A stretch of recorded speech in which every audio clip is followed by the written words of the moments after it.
मंजिलें उन्हीं को मिलती है जिनके सपनों में जान होती है। सिर्फ पंखों से कुछ नहीं होता, हौसलों से उड़ान होती है। सेलगाव जालना जिल्ह्यातलं एक छोटंसं गाव. याच गावातला इयत्ता 7वीतला एक मुलगा आपल्या वडिलांबरोबर एका सरकारी कार्यालयात गेलेला असताना घरकुलासाठी त्याच्या वडिलांना लाच मागितल्याचा प्रसंग त्याच्या मनावर असा काही बिंबला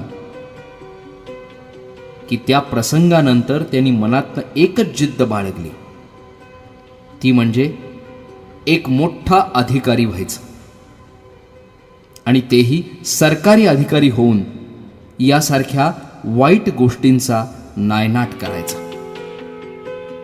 लहान मुलाचंच मन ते. घेतलेला तो निर्णय आयुष्यामध्ये पूर्ण करताना किती अडचणी आल्या आणि त्यावर मात करून सुद्धा वयाच्या अवघ्या 21व्या वर्षी तोच मुलगा IAS झाला. तेरी वो रफ्तार हो, रोके से भी तू ना रुके, हासिल कर ऐसा शिखर, पर्वत की भी नजरें उठे, आशाएं खिले दिल की, उम्मीदें हंसे दिल की, अब मुश्किल नहीं कुछ भी, नहीं कुछ भी, आशाएं आशाएं आशाएं.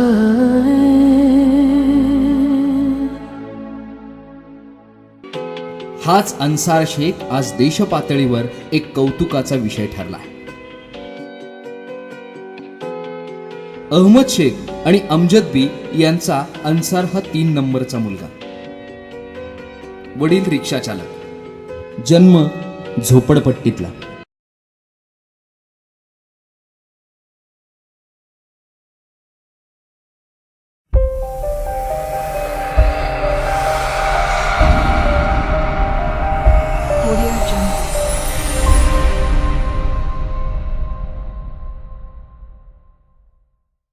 उसको पढ़ने का, इसलिए उसको थोड़ा थोड़ा पढ़ाते गया मैं. उसके बाद में फिर पढ़ते पढ़ते उसको थोड़ा थोड़ा मुसीबत में बहुत थी, हम परेशान में बहुत थे. मैं बर्तन का धंधा करा या ऐसा करा, बच्चे सब छोटे लेते करने वाला मैं अकेला था. वो हिसाब से मैं थोड़ा बहुत करते गया. पहले बर्तन का करा, फिर उसके बाद में रिक्शा चलाया, फिर उसके बाद में उसके मार्क अच्छे मिलने को लगे तो मैं बहुत खुशी होने को लगी मेरे को कि मेरा बच्चा कुछ ना कुछ एक दिन बनेगा और बन के दिखाएगा. फिर उसमें 10वीं में 12वीं में जाने के बाद में उसको 100 पाव के 100 मार्क मिले. उसके बाद में फिर मैं और बहुत खुश होया, इसलिए फिर उसको बाद में पूना डाले. फिर उसके बाद में मैं रिक्शा चलाते रहा. उसका भाई हमारा छोटा बच्चा वो कुछ पैसा भेजता था, उसकी अम्मी कुछ खेत में काम पे जाती थी. हमारा तीनों का मिला के हम उसको महीने का 5-6 हज़ार रुपये उसको भेजते थे. और अभी तो आप बन गया तो मैं बहुत खुश हूँ. फिर मैं बाद में परेशान आके मैं बोला साला इसको इनको निकालना और कुछ धंधे को लगा देना. वो हिसाब से मैं सर की तरफ गया, इनको दोनों को लेके गया, दोनों बच्चों को, भाई को, और मैंने बोला भाई इनको हमको स्कूल में से मेरे को निकाल देना है. तो मुझे सर ने बोला कि भाई तुम एक बच्चे को काट सकते बोले, छोटे को, मगर बड़े को सिखाओ बोले. वो कुछ ना कुछ तुम्हारे एक दिन मेरा वादा है बोले, तुमको मैं लिख के देता बोले तुमको कि एक दिन मेरा वादा है बोले कि मैं एक दिन इसको ऑफिसर बन के तुम्हारे घर में आएगा. इसलिए फिर मुझे वहाँ जरा अफसोस गिर गया कि मैं बाप होके भी साला मेरे को नहीं समझ में आ रहा, सामने वाला आप लोग को सर होके बता रहा है, तो इसलिए मेरे को पूरा घम ऐसा उबल के आया.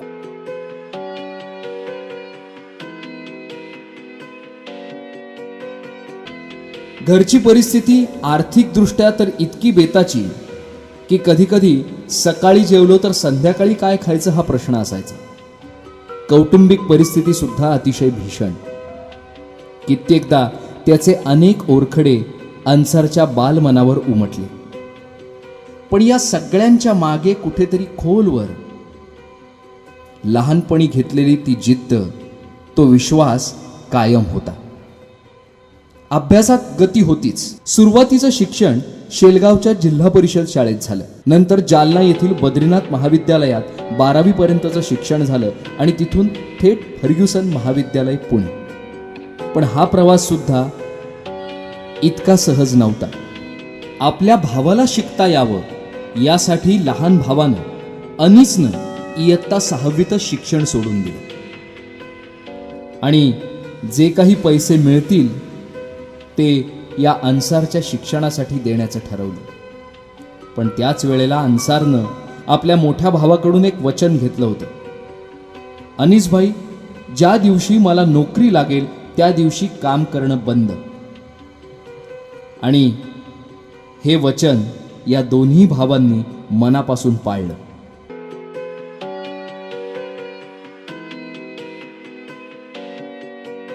मैं 6वीं की स्कूल में था.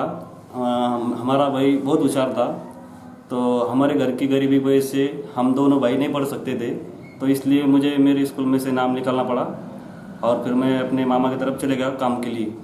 वहाँ मुझे 5,000 रुपये महीना मिलता था, तो मैं अपने भाई को महीने के महीने 5,000 रुपये बेचता था.